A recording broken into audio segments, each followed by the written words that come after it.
apostles. His enormous body of written work, his books, his translations strengthened and deepened the believers.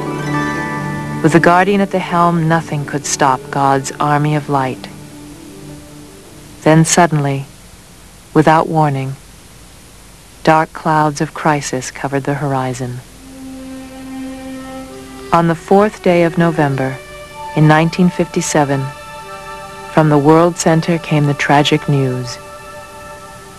Shoghi Effendi, the beloved guardian, had passed peacefully into the Abha kingdom. The guardian was gone. The 10-year crusade was only half finished, and the Master's other successor, the Universal House of Justice, had not yet emerged. In this darkest moment, it was the limitless resources of the covenant that sustained, unified, and empowered the believers to forge ahead.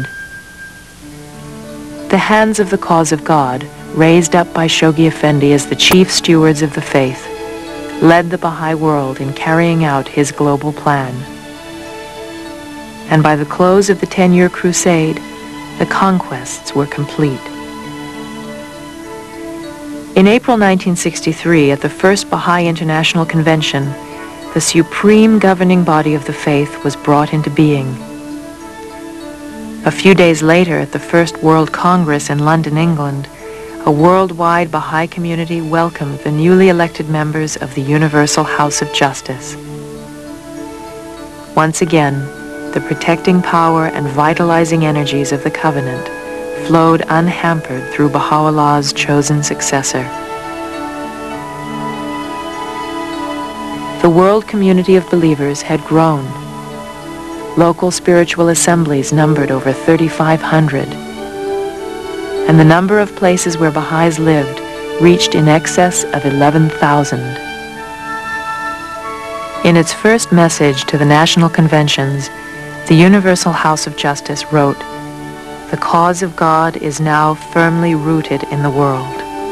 Forward, then, confident in the power and protection of the Lord of hosts."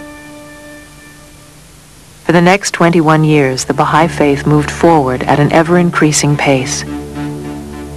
The work of the hands of the cause was extended into the future by the creation of the Continental Board of Counselors. The International Teaching Center was established. The first head of state, His Highness Malietoa Tanuma Fili'i II of Western Samoa, declared his faith, followed by the erection in his country of the first temple in the Pacific. In 1983, the Universal House of Justice occupied its permanent seat, the soaring pillars symbolic of the 135 national assemblies participating in the election. Some 3 million believers now inhabited the globe. The number of local spiritual assemblies exceeded 27,000, and Baha'is lived in over 116,000 places in the world. The Baha'i faith was knocking on the door of worldwide attention when the news came. The National Assembly of Iran was arrested and imprisoned. The House of the Bab was seized and destroyed. The persecution of the Persian believers had resumed, full force. National and local assemblies were outlawed, properties confiscated. The house of Baha'u'lláh in Takur was destroyed. And once again, the cradle of the faith was stained with the innocent blood of men, women, and youth. Yet it was these very sacrifices that propelled the faith from obscurity.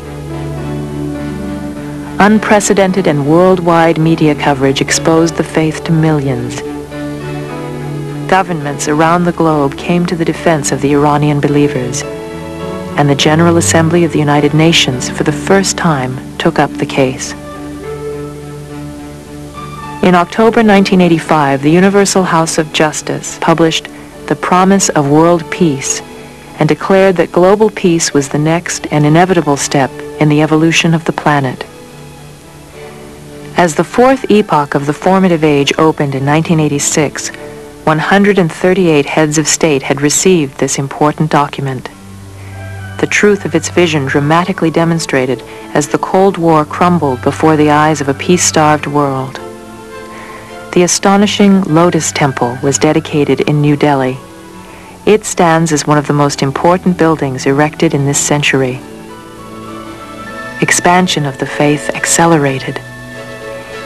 Eastern Europe and the former republics of the Soviet Union were at last open to the conquering forces of the Covenant. The Brazilian Federal Chamber of Deputies paused for a 2-hour tribute to the Blessed Beauty, which included the reading of a message from the Universal House of Justice. The Holy Year opened with moving ceremonies at the World Center, commemorating the ascension of Bahá'u'lláh. 3,000 believers circumambulated his shrine. A month later, the Baha'i international community was asked in particular to address the historic Earth Summit. The burgeoning influence of Baha'u'llah's revelation can now be felt in all spheres of human existence.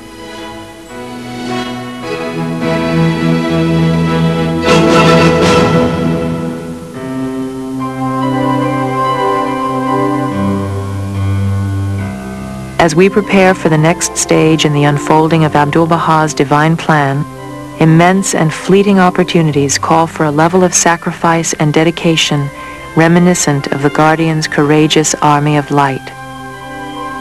Completion of the Ark and terraces on Mount Carmel represents the unfolding of a vision of God's holy mountain, which will coincide with the emergence of the Lesser Peace and the first stirrings of the world order of Baha'u'lláh. For 7 long decades, the community of the greatest name has dared greatly, toiled unremittingly, sacrificed worthily, endured radiantly, unflinchingly to the very end. How unimaginably glorious are the victories awaiting God's warriors as they set their faces towards those fields that are as yet unexplored and direct their steps to those goals that are as yet unattained. Comforted and guided always by the words of the beloved Guardian. Whatever may befall us, and however dark the prospect of the future may appear, if we but play our part, we may rest confident that the hand of the unseen is at work, shaping and molding the events and circumstances of the world, and paving the way for the ultimate realization of our aims and hopes for mankind.